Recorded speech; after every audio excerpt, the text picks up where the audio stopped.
નમસ્તે મિત્રો, હું 32 વર્ષની સુંદર મહિલા છું. મારા ઘર ગુજરાતના નાના એવા ગામમાં આવેલું છે. તો હું મારા બાળકો સાથે રહું છું, કારણ કે મારા પતિ હીરા બજારમાં ધંધો કરે છે, એટલે કે વધારે બહાર રહે છે. એક પંડિત અમારા ગામમાં થોડા દિવસ પહેલા આવ્યો હતો. તેની ઉંમર લગભગ 40 થી 45 વર્ષની હતી, એટલે તેની પાસે રહેવાની કોઈ જગ્યા ન હતી. અમારા ઘરે એક રૂમ ખાલી હતો, એટલે મેં તેને રહેવા માટે આપી દીધો. તે પોતાના સામાન લઈને રહેવા આવી ગયો. શરૂઆતમાં થોડા સમય તો બધું બરાબર ચાલી રહ્યું, પરંતુ એક દિવસ બપોરે હું તેની માટે જમવાનું લઈને ગઈ અને જ્યારે હું જમવાનું નીચે મૂકવા જતી હતી તો મારી સાડીનો પલ્લુ નીચે પડી ગયો અને મેં જોયું કે પંડિતજીની નજર મારા ઉપર હતી. મને પંડિતજીની આ હરકત ખરાબ લાગી, પરંતુ હું પંડિતજીની ખૂબ જ ઇજ્જત કરતી હતી, એટલે મેં વિચાર્યું કે આ અજાણતા ભૂલ થઈ ગઈ હશે અને મને મારી ભૂલ દેખાણ્યું, પરંતુ આ મારી મોટી ભૂલ સાબિત થઈ. એક દિવસ હું બાથરૂમની અંદર કામ કરી રહી હતી. મને એવું લાગ્યું કે કોઈ મને છુપાઈને જોઈ રહ્યું છે. મેં દરવાજો ખોલ્યો તો પંડિતજી દરવાજાની બિલકુલ પાસે ઊભા હતા. મને પંડિતજીની હરકત ઉપર થોડો શક થવા લાગ્યો અને મનમાં એક ડર પણ લાગવા લાગ્યો, પરંતુ મેં પંડિતજીને કોઈ કહ્યું નહીં. બીજે દિવસે સાંજે હું મારા બાળકો સાથે મારા રૂમમાં આરામ કરી રહી હતી. અચાનક રાતે 1 વાગ્યે મારી આંખ ખુલી ગઈ. હું મારી રૂમમાંથી બહાર આવી તો મેં જોયું કે પંડિતજીની રૂમની લાઇટ ચાલુ હતી. મેં વિચાર્યું કે તેને કોઈ વસ્તુની જરૂર હશે અથવા તો તેને કોઈ તકલીફ હશે. એ અજાણવા માટે હું તેના રૂમમાં ગઈ, પરંતુ જ્યારે મેં તેના રૂમનો દરવાજો ખોલ્યો તો પંડિતજી મોબાઈલની અંદર જોતા જોતા પોતાના હાથ આરામથી તે મારી રહ્યા હતા અને હું તેને આવી હરકત કરવા જોઈને એકદમ હેરાન થઈ ગઈ.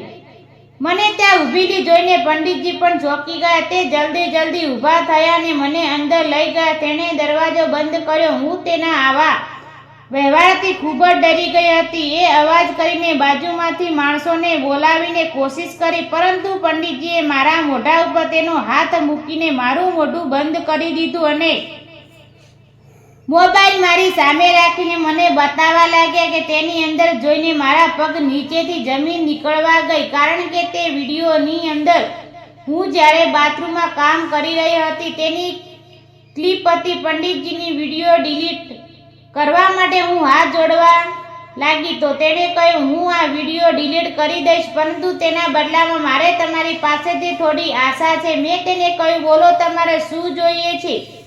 તો પંડિતજી બોલ્યા, મને એક વખત ખૂબ જ ખુશ કરી દો અને આ વાત કોઈને કહીશ નહીં, નહીતર હું આ વિડીયો વોટ્સએપ પર વાયરલ કરી નાખી અને તારી બદનામી થઈ જશે. હું તેની વાત સાંભળીને ખૂબ જ ડરી ગઈ. મને કંઈ સમજાતું નહોતું કે હું શું કરું. આ બધું ક્યારે એવી કે રીતે થઈ ગયું વિચારોમાં જ હતી તો પંડિતજીની આંગળીઓ મને મારી પાછળ મહેસૂસ થઈ. હવે હું ત્યાંથી જઈ પણ શકતી નહોતી કે મેં તેની પાસે હાથ જોડવાનું અને મને જવા દો એવી વિનંતી કરી. ત્યારે પંડિતજીએ પણ પોતાની ભૂલનો અહેસાસ થયો, પરંતુ હવે ખૂબ જ મોડું થઈ ગયું હતું. તેણે મારી એક પણ વાત ન સાંભળીને લાઇટ બંધ કરી દીધી અને મને પણ જગાડી દીધી. થોડી વાર પછી મેં તેને ડરતા કહ્યું, પંડિતજી, હવે વિડીયો ડિલીટ કરી દો. તેણે કહ્યું, હું આ જરૂર વિડીયો ડિલીટ કરી નાખી, તારે એટલી જલ્દી પણ શું છે? પરંતુ પંડિતજીએ વિડીયો ડિલીટ ના કર્યો અને તે મને રોજ પરેશાન કરવા લાગ્યા.